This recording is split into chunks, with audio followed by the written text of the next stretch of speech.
The second chapter of Doctor Who Flux started, well, after the previously on recap at least, with a visually stunning bit of cinematography. Presented to us in black and white, we start with an extreme close-up of the Doctor's face, disorientated and off her balance, before pulling back to reveal she's standing in a desiccated woodland. The soundscape is creepy and atmospheric. Already it's a very surreal scene by Doctor Who's standards. And that surrealness is ramped up when it cuts to what is in front of the Doctor. A floating, distorted mansion, defying all known laws of physics and crumbling in decay. It's all a very David Lynch-esque scene, but what is this house? Let's look at 4 theories. Let's talk about the most popular theory online, that this is the Doctor's ancestral family home, Lungbarrow. Lungbarrow is a creation of Virgin Publishing's new adventure Doctor Who books of the early 90s that continued the 7th Doctor's adventures from the point we left them at after the classic series cancellation. It's first mentioned in the book Cat's Cradle, Time's Crucible, but it isn't until the 7th Doctor's last adventure in this range that we get most of the information about it. In fact, it lends its name to that very novel.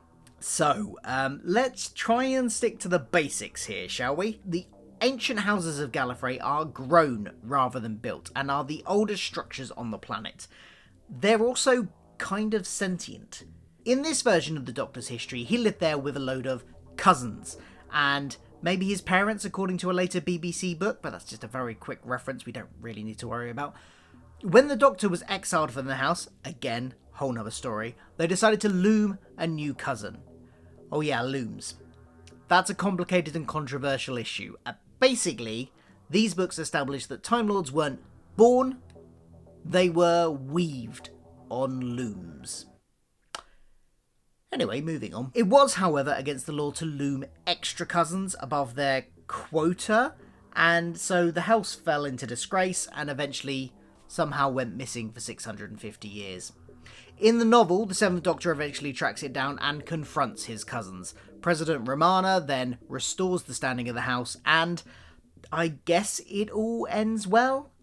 I've got to admit, I'm going from the TARDIS wiki here because I haven't actually read the book. Now, it could just be coincidence, but have a look at this illustration of Lungbarrow from the BBC ebook version of the novel.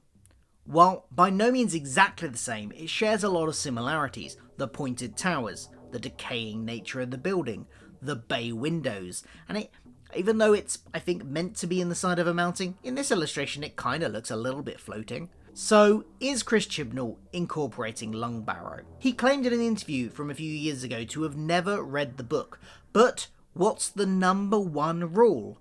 Showrunners lie. But look, this might be Lungbarrow, but don't expect all the auxiliary continuity from the book to come with it. Chibnall may have taken the basic concept and moulded it into his own story, but it's unlikely that this will be concurrent with a continuity where the 7th Doctor had visited in the house, as in this story. He might even avoid saying the name of the house itself for copyright reasons. I think it belongs to Mark Platt, writer of the novel, I think. They'd probably have to pay a fee or something. So we might get an unnamed ancestral house of the Doctor's family that's been missing for hundreds of years. Or maybe they'll wrap it into the pre-Hartnell stuff and it was the house of the Timeless Child that the Doctor never remembers being in. Either way though, us as fans can have it in our head as a continuity if they don't name it that it's Lungbarrow. I don't know, what do you think?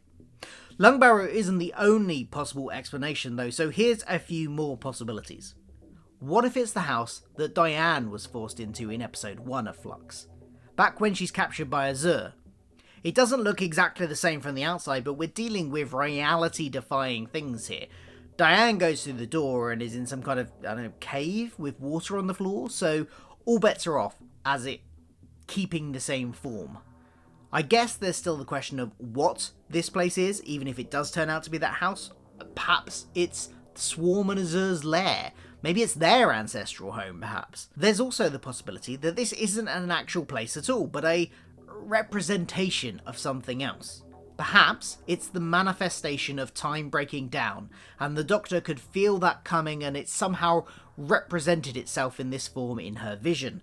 Or maybe, here's another theory, it's a visual representation of the Doctor's locked away memories. She's reaching for the house and stumbles in the scene. Maybe that's her trying to get to the memories that the division took away from her, of the previous lives she's lost. What do you think? What is the distorted, crumbling, creepy house?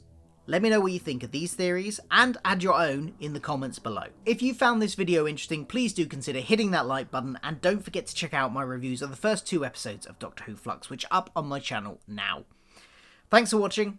See you soon.